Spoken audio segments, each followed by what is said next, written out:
നിശേഷം പ്ലാസ്റ്റിക്കിനെ ഒഴിവാക്കുന്നതിനൊരു സൂക്ഷ്മതക്കുറവ് ഉണ്ടായിട്ടുണ്ട്. അത് സംഘാടകരുടെ ശ്രദ്ധയിൽപ്പെടുത്തിയിട്ടുണ്ട്.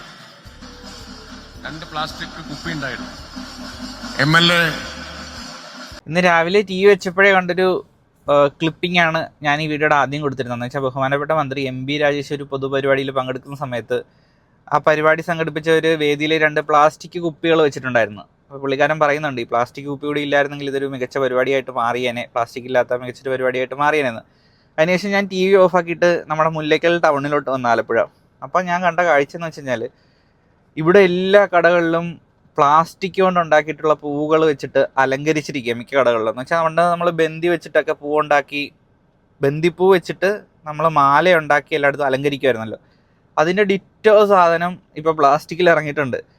അപ്പം നമുക്ക് ഇതൊക്കെ പറയാനൊക്കെ ഭയങ്കര സുഖമാണ്, പക്ഷേ ഇതൊക്കെ പ്രാവർത്തികമാക്കണം എന്നുണ്ടെങ്കിൽ നമ്മുടെ പോലത്തെ രാജ്യത്ത് ഭയങ്കര ബുദ്ധിമുട്ടാണ്.